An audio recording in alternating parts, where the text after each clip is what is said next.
और एक breaking news सामने आ रही है। झारखंड के रांची कैश कांड पर ईडी ने एक बड़ा पर्दाफाश करने का दावा किया है।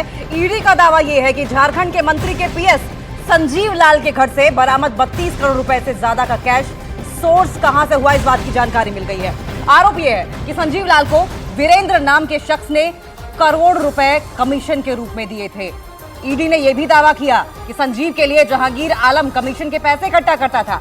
ईडी की टीम ने संजीव के घर से भी 10.5 लाख रुपए और 2 गाड़ियां जब्त की गई थी और इन दोनों गाड़ियों का रजिस्ट्रेशन जहांगीर आलम के नाम पर ही है।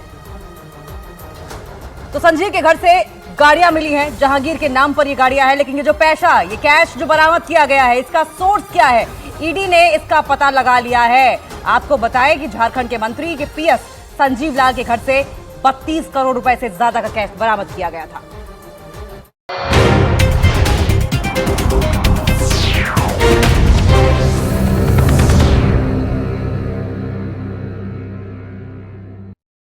मुझे फ्राइडे। पश्चिम बंगाल में तीसरे चरण के चुनाव के दौरान 2 सीटों से ऐसी तस्वीरें सामने आईं जिनमें उम्मीदवारों के सामने ही जमकर बवाल हो गया। वहां तीसरे चरण में 4 सीटों पर मतदान हुआ।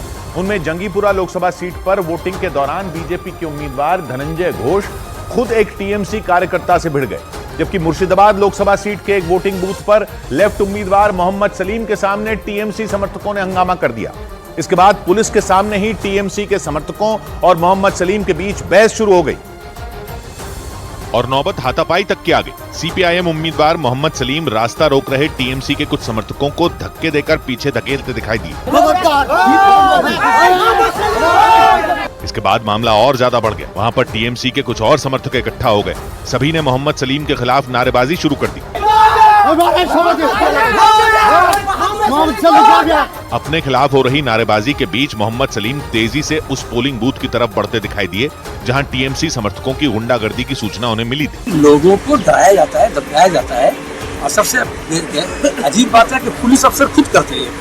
पोलिंग बूथ पर पहुंचने के बाद मोहम्मद सलीम ने पुलिस वालों से टीएमसी समर्थकों के खिलाफ शिकायत की। इसके बाद उस पोलिंग बूथ के आसपास भारी संख्या में केंद्रीय सुरक्षा बल के जवान और पुलिस वाले तैनात कर दिए गए। लेकिन इसी बीच वहां की जंगीपुरा लोकसभा सीट पर बीजेपी के उम्मीदवार और टीएमसी के एक कार्यकर्ता के बीच हुई भिड़ंत की तस्वीरें भी सामने आई। उन दोनों ने एक दूसरे पर वोट देने पहुंचे लोगों को धमकाने का आरोप लगाया।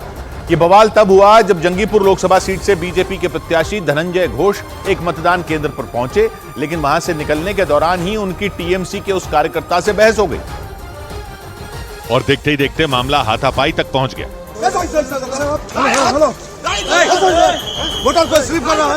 इस झड़प से पहले की तस्वीरों में टीएमसी का वो कार्यकर्ता मतदान केंद्र के अंदर अपने मोबाइल फोन में वीडियो रिकॉर्ड करता दिखा।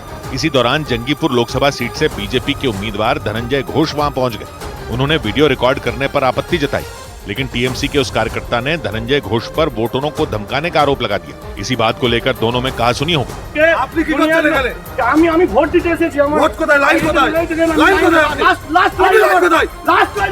धनंजय घोष ने पहले सुरक्षा कर्मियों से शिकायत की, लेकिन इसी बीच गुस्से में उन्होंने टीएमसी के उस कार्यकर्ता को धकेल दिया, जिसकी वजह से वहां हंगामा हो गया।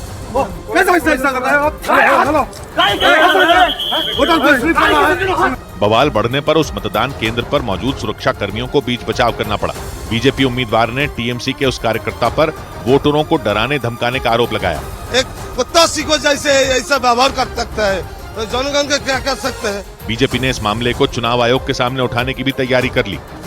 उधर 96 दिनों बाद जेल से बाहर निकले झारखंड के पूर्व सीएम हेमंत सोरेन अपने नए लुक की वजह से सुर्खियों में आ गए। उन्हें अपने चाचा के श्राद्ध में हिस्सा लेने के लिए कुछ देर के लिए पुलिस की निगरानी में रांची की बिरसा मुंडा जेल से बाहर आने की इजाजत मिली और जैसे ही वो बाहर निकले उनके नए लुक की वजह से उन्हें पहचानना तक मुश्किल हो गया, क्योंकि 96 दिनों से जेल में बंद हेमंत सोरेन हूबहू अपने पिता शिबू सोरेन की तरह नजर आए। उनके बाल और दाढ़ी बढ़ने की